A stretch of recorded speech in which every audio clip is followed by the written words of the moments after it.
Picture this. You wake up, grab your phone, and boom, there's a totally false story about you going viral on social media. An accusation that could literally cost you your job, your business, or that hard-earned respect you've built in your community. What would you actually do? What are your real legal options here in Pakistan? Can you sue them? How much compensation can you realistically expect to get? And, absolutely crucial here, how long do you have before your right to fight back completely vanishes? Well, in this explainer, we're breaking down exactly how defamation law works in Pakistan. We'll cover everything from the exact second your reputation takes a hit, to the mandatory formal notice you've got to send, all the way to the specific court you need to stand in, and finally, getting that compensation. Whether you're a law student, a professional trying to protect your name, or someone who is actively dealing with a defamatory attack right now, this guide is your complete legal roadmap.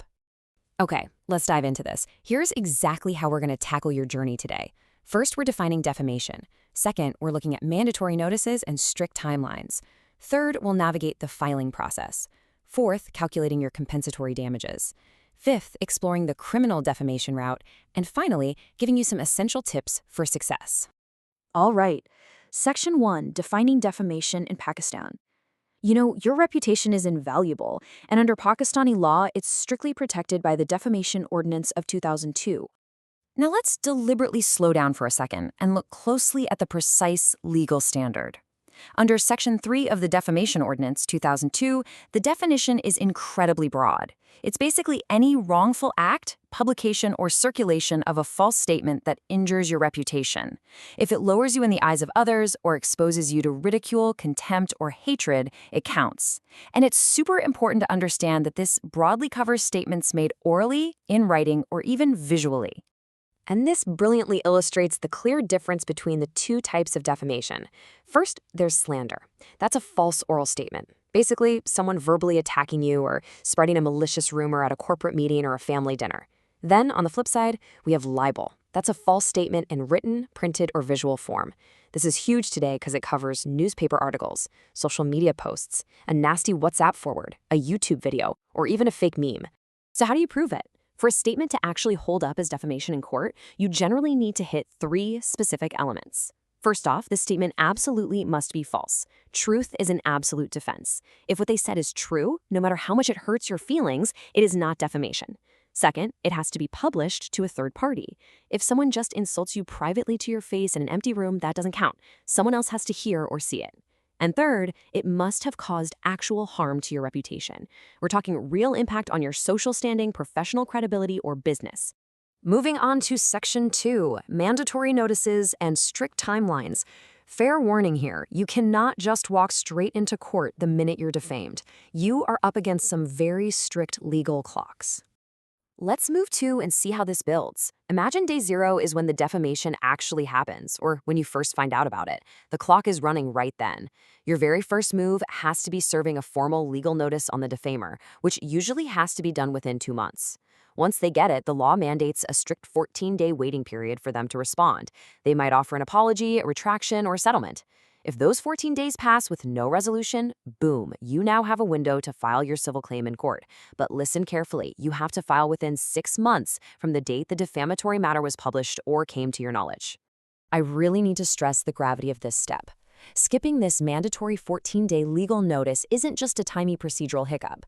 Courts have consistently ruled that failing to properly serve this notice makes your entire suit non-maintainable. That means your whole case could be thrown out on a technicality before the judge even hears a single fact about how your reputation was ruined. Okay, Section 3, navigating the filing process. Now we're getting into the active litigation phase, and you have to be precise. You're going to want to pay very close attention to this. Under Section 13 of the Defamation Ordinance, jurisdiction for civil defamation suits rests specifically and exclusively with the district court. You can't just take this straight to the high court in its ordinary civil jurisdiction. It has to be the district court where the statement was published or where the defendant lives or works. If you file in the wrong forum, you are literally going to waste months, maybe even years, fighting preliminary objections. So what's the actual life cycle of this lawsuit? It's basically a 6-step journey. Step 1, consultation with your lawyer, where you immediately gather your screenshots and evidence. Step 2, serving that mandatory legal notice through registered post. Step 3, drafting and filing your plaint in the correct district court. Step 4 is the court proceedings, summoning the defendant under the Code of Civil Procedure and Qanun-e-Shahadat order. Step 5 is trial and evidence, proving it was false, published, and harmful. And finally, Step 6 is the judgment, where you hopefully secure your compensation and a very public apology. Which brings us to Section 4, calculating reasonable compensatory damages. This is the pivotal question everyone asks. How much cash can you actually claim for a damaged reputation? Now, what's really interesting about this slide is this absolute baseline number. Under Section 9 of the Defamation Ordinance, if you prove defamation, the court has to award reasonable compensatory damages. And the law sets a strict statutory minimum of rupees 50,000 as general damages. So even if you can't prove you lost a specific dollar amount, just proving the defamation happened guarantees you this baseline. But there's a really important nuance to add here. If the defendant is the actual originator or author of the lie, not just some random person who retweeted or shared it, that statutory minimum actually jumps up significantly to rupees 300,000. But wait, what if the lie caused you to lose a massive business contract? Well, that's the difference between general and special damages. General damages are for the presumed harm to your reputation, like those statutory minimums we just talked about. But special damages, those cover actual quantifiable financial loss. So if you're asking for millions of rupees because you lost your job or your business plummeted, judges won't just presume that. You have to specifically plead and strictly prove those losses with hard evidence. All right, Section 5, the criminal defamation route. Because hitting them in the wallet isn't your only option. You can hold them criminally accountable too. Let's really let the weight of this sink in. Under Sections 499 and 500 of the Pakistan Penal Code, criminal defamation is punishable by imprisonment of up to 2 years, a fine, or both. That's a huge deal. And look, with how fast things spread online today, modern digital defamation is also heavily governed by the Prevention of Electronic Crimes Act, or PICA 2016, which adds some serious teeth to how these cases are investigated. So civil versus criminal, what's the strategy here? You'll see distinct differences. Civil cases go to the district court, have a super strict 6-month time limit, and are all about getting you paid. Criminal cases go to a magistrate, generally don't have that strict limitation period, and aim for jail time or fines. Honestly, a lot of legal practitioners in Pakistan will actually pursue both routes at the exact same time. It maximizes the pressure on the defamer criminally while securing your compensation civilly. Finally, Section 6, essential tips for success. Let's do a rapid-fire rundown of the absolute best takeaways so you can navigate this perfectly. So the crucial point is this. Do not sit around and wait. That 6-month civil window closes fast. Preserve your evidence immediately. Actually, scratch that. Do it right this second. Take those screenshots today.